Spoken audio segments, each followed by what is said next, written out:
दोस्तों नमस्कार, अभिवादन स्वीकार करें।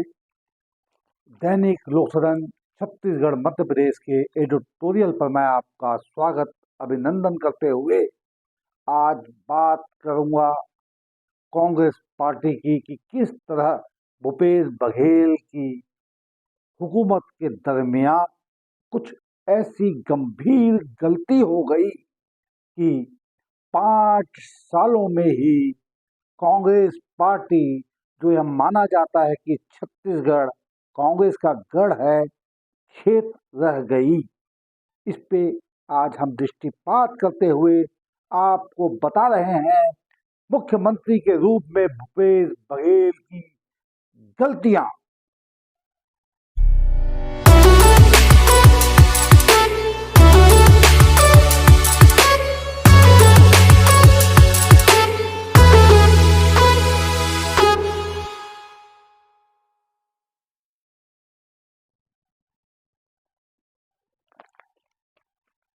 दोस्तों, एक बार पुनः आपका स्वागत अभिनंदन है। सवाल है इतिहास का।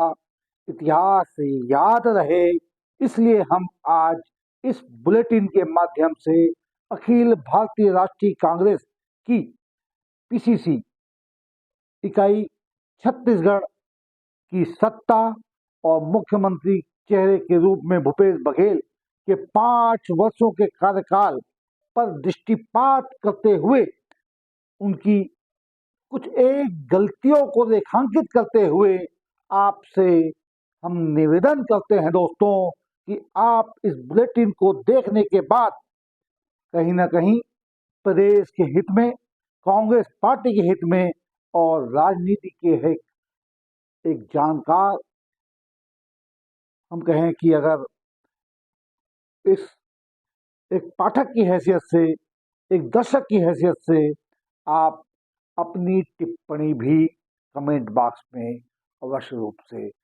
दर्ज करें।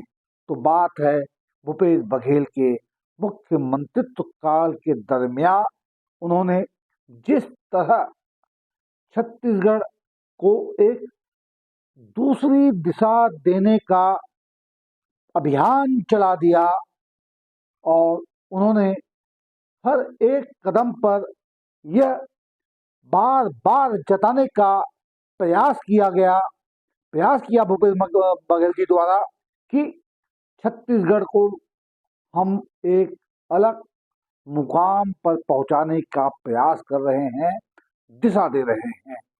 यही कारण है कि अगर हम सिर्फ एक चीज भूपेश बघेल की उठाएं, वह है गोठान। तो गोठान की जो संकल्पना थी वह निस्संदेह गांव के हित में थी। हर एक सड़क, हर एक गांव पर जिस तरह गोवंश का एक विपुल, हमें कहें कि जहां हम जाते हैं वहीं गौवंश अगर दिख रहा है सड़कों पर, तो यह एक चिंता का सबब था।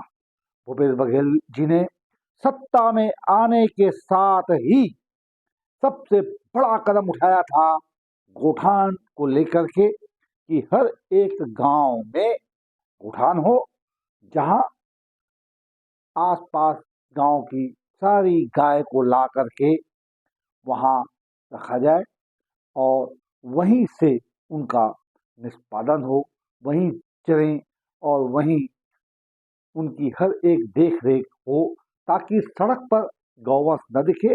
परिणाम स्वरूप जो अक्सर दुर्घटनाएं हो रही थी और इससे जुड़ी हुई अनेक समस्याएं पूरे छत्तीसगढ़ में व्याप्त थी, उन पर अंकुश लगेगा।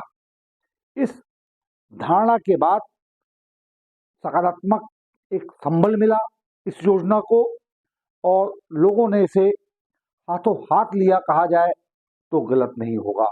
यह भी सच है कि विपक्ष ने भी इसकी कहीं ना कहीं सराहना की, प्रयास किया कि इसे हम कुछ खामियां निकालें, लेकिन खामियां नहीं निकाल पाए।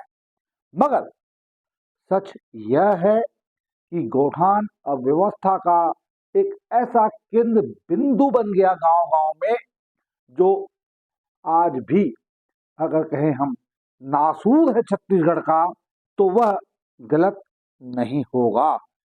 इसका कारण यह है कि जिस संजीदगी के साथ, ईमानदारी के साथ, निष्ठा और कर्तव्य के साथ गोठान पर कांग्रेस पार्टी के एक एक कार्यकर्ता का और स्वयं मुख्यमंत्री का ध्यान होना चाहिए था, वह ध्यान नहीं रखा गया।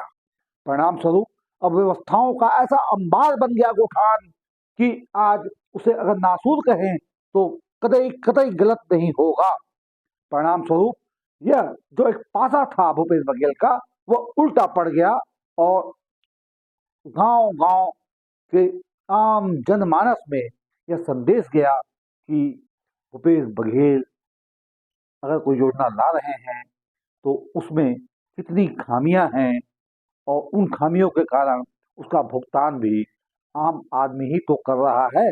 न तो दुर्घटनाएं रुकी और न गोठान से दूध की नदियां छत्तीसगढ़ में बह सकी और न ही गोठान के कारण गोबर या मूत्र इन दोनों का ही और न ही गोबर गैस का कोई ऐसा सकारात्मक बड़ा काम हो पाया जो सचमुच लोगों के हृदय को आह्लादित करता।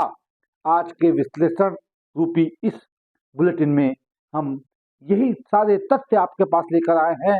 आपसे हम अपेक्षा करते हैं कि इसे देखने के बाद आप भी अपनी बात को कमेंट बॉक्स में रखें और हो सके तो चैनल को सब्सक्राइब कर लें। धन्यवाद।